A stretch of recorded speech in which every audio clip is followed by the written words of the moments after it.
On the 22nd of May 2013, that's 2 years ago yesterday, at 2:20, drummer Lee Rigby got off the train at Woolwich Arsenal Station. He was walking across the road to a shop.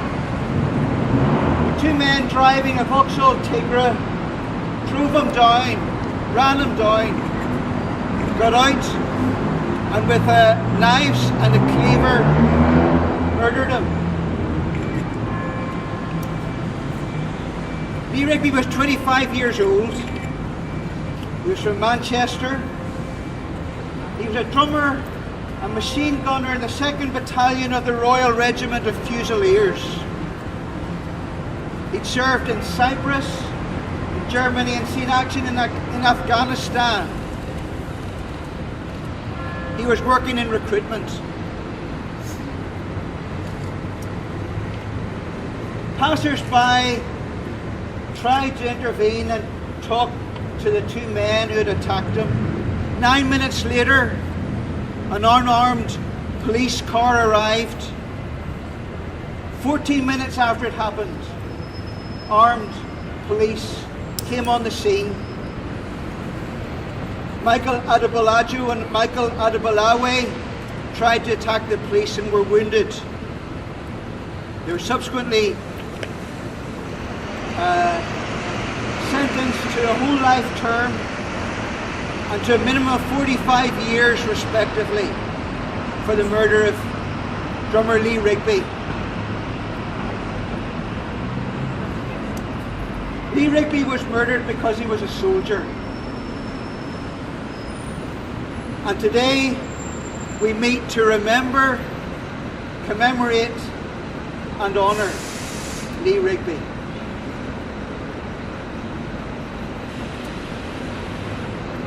In order to live at peace, for a country to live securely, safely, at peace and to prosper, it needs to be built on 3 foundation stones. You need a fair and impartial justice system. Everyone needs to be treated fairly and equally under the law. But the law needs to be enforced, and those who break it need to face the consequences.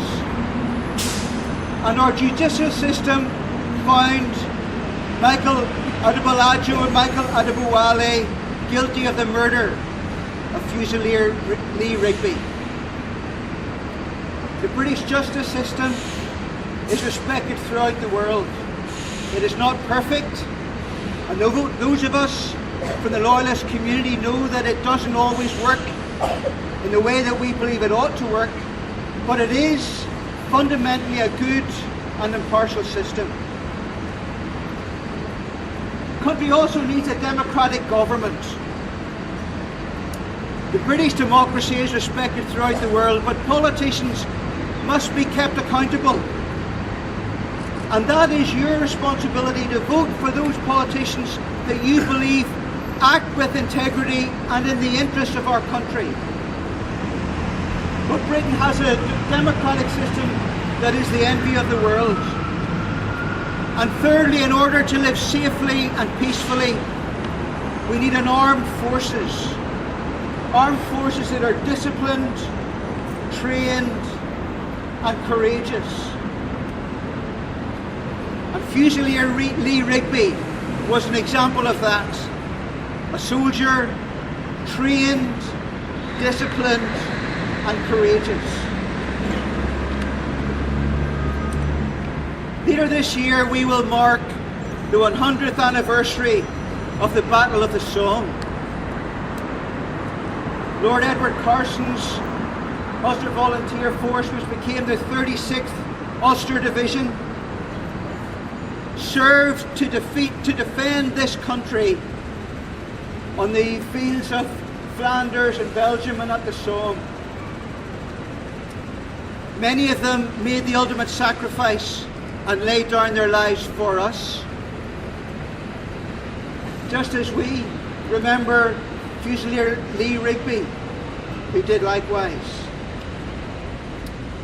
We acknowledge the debt that we owe to our armed forces for defending our country and for allowing us to sleep safely and securely in our beds at night.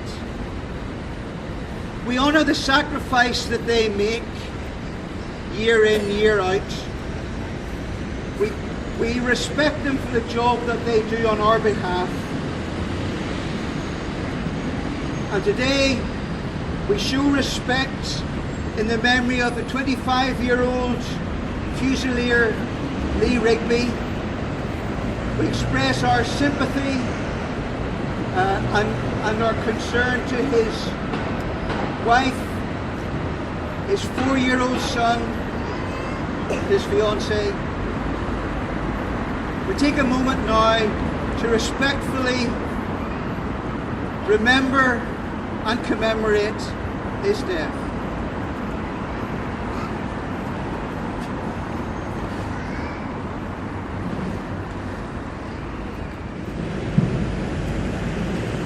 I now invite the wreath bearers to come forward and lay the wreaths.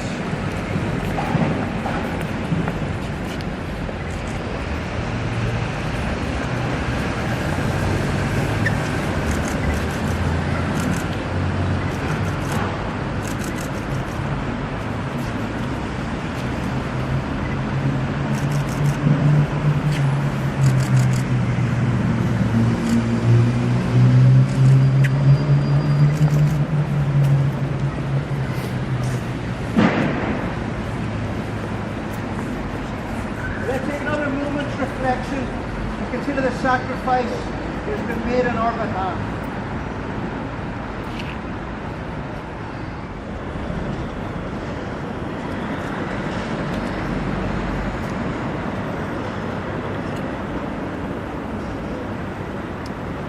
Well, on behalf of the organisers, I'd like to thank everyone for coming this morning. I know that some people have come some considerable distance to be here.